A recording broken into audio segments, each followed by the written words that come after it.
If we didn't have biodiversity, we would not be alive.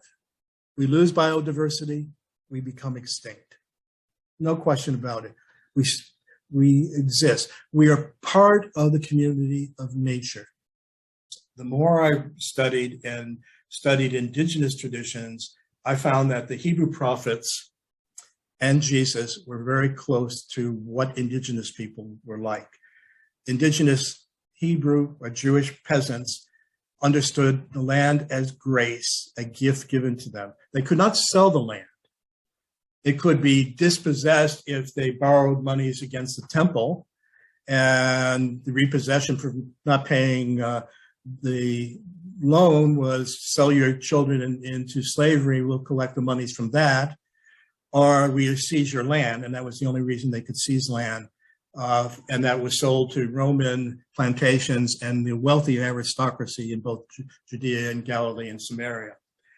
The problem is that that kind of notion of empire basically is really takes away the grace, and it really is a trauma that the Jewish peasants had. Now, give us this day our daily bread was really our daily bread because of it. Forgive us our debts was because of spiraling indebtedness to the loan system in order to survive.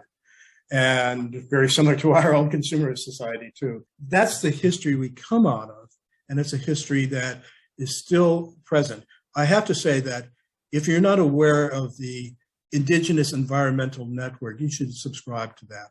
Indigenous peoples around the world are on the foreground with their bodies, and they are being actively killed and persecuted for fighting for nature and its rights.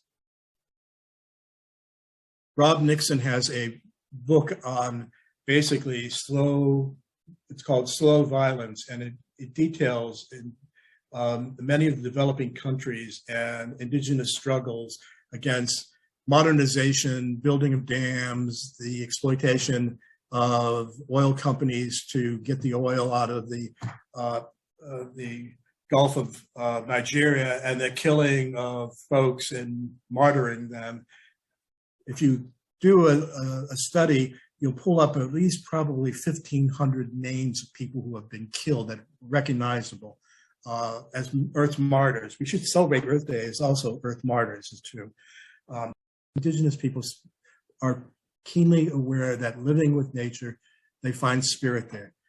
Living with nature, they find kin, and they define that as family. What it does is we no longer look at nature as a thing, as an object.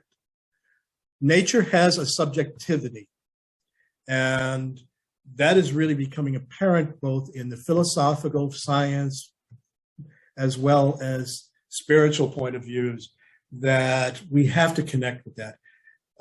There's the intelligence and language and altruism of trees. It's beautiful. Mother trees and how they use their roots to connect and strengthen, how they deal with other trees that are weak and send nutrients to them. Human beings could learn by imitating trees, how to care for nature, in my opinion. The subjectivity of plants. A recent book came out in the last couple of years called Plants as Persons. Boy, really radical.